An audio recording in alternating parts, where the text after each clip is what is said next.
Hi, I'm Manish Reynolds and I'm a current MKTG3004 student.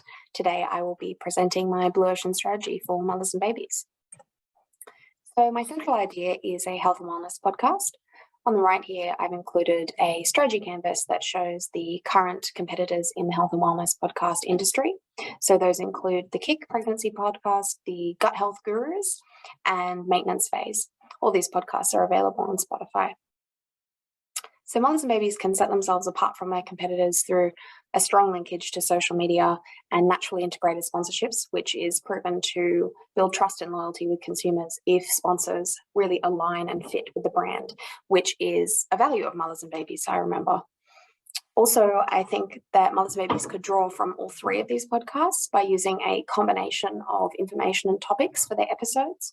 So they could talk about pregnancy, the challenges of motherhood, microbiome, and also debunk some misinformation, which is a central problem in our society at the moment. So the supporting ideas are sponsorship. This is an additional way for mothers and babies to generate revenue. They could sponsor with companies like Australian Probiotics and Nutrition Australia.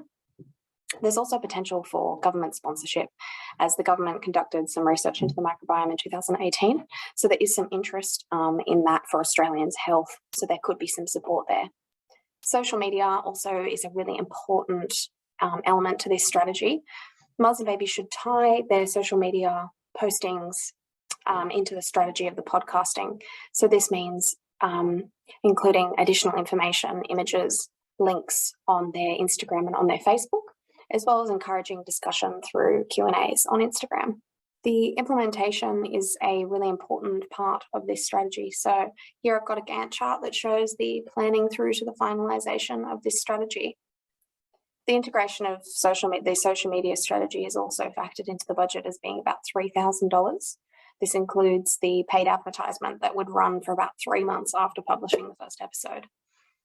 Additionally, there is the option for hiring some staff. This has been factored into the budget, but it would be the most expensive part of this strategy if Mothers and Babies decides to go with this option.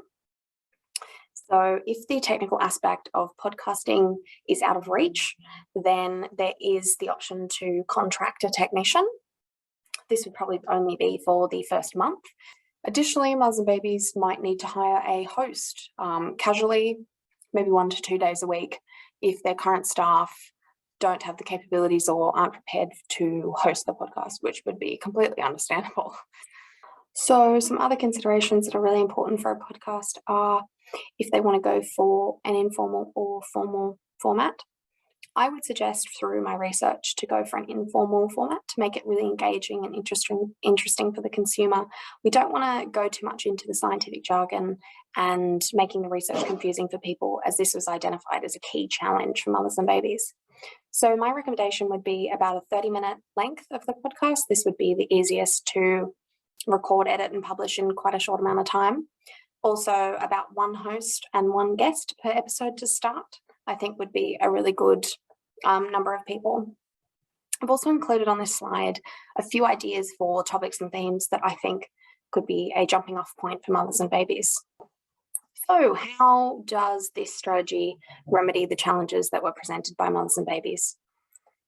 The first challenge was that the grant money is running out in 12 months. So a podcast would produce multiple streams of revenue through listenership and sponsorships. Also, if they focus on a really cohesive, strong social media marketing strategy linked to the podcast, there could be the potential for partnerships on those platforms as well, which would be additional revenue. The second challenge was that Mothers and Babies is limited by the restrictions of COVID-19. Because a podcast is there doesn't need to be a physical event.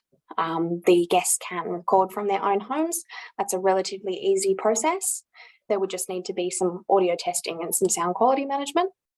But it wouldn't be restricted by COVID-19. It could continue regardless of lockdowns and limitations.